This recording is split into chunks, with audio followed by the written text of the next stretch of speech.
Pemirsa, besarnya antusias pendukung tim PSM Makassar dalam ajang Liga 1 2022 dimanfaatkan pengelola destinasi wisata Pantai Indah Bosowa untuk gelar nonton bareng pertandingan besar antara PSM melawan Persija di Pantai Indah Bosowa, Jalan Metro Tanjung Bunga, Makassar.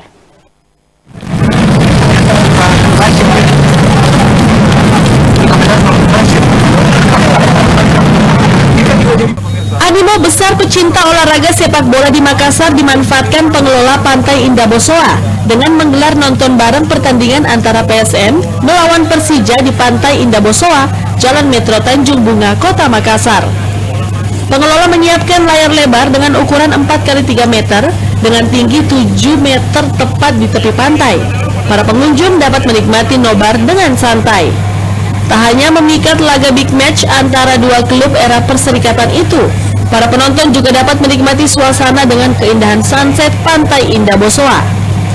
General Manager Pantai Indah Bosowa Abdul Ghaffar mengatakan, nobar tersebut perdana dilakukan dan akan terus berlanjut, dan momen yang tepat sekali untuk mengangkat kembali semangat juang dari PSM.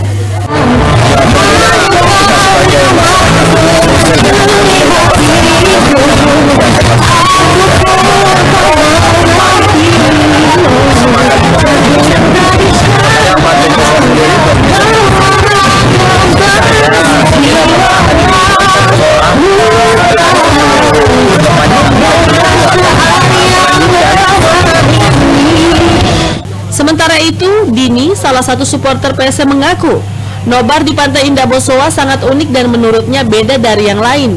Karena tidak hanya menikmati suasana nobar, tapi juga sekaligus menikmati suasana matahari terbenam. Dirinya berterima kasih ke pengelola Pantai Indah Bosowa karena telah menyediakan tempat nobar yang dinilai sangat indah dan satu-satunya ada di Kota Makassar. Saya ucapkan terima kasih kepada Pantai Bosowa menyediakan tempat nobar untuk para kita yang bekerja, yang match main di weekdays kita nggak bisa ke Pantai. Ada Pantai Bosowa ini jadi tempat yang kita bisa nobar. Semoga selanjutnya ada terus keren untuk panitia ini. Dirinya pun ikut mengomentari hasil PSM versus Persija. Meski meraih hasil imbang, Dini mengaku bersyukur karena William Pluim dan kawan-kawan mampu mempertahankan reputasi 3 kali laga tanpa kekalahan.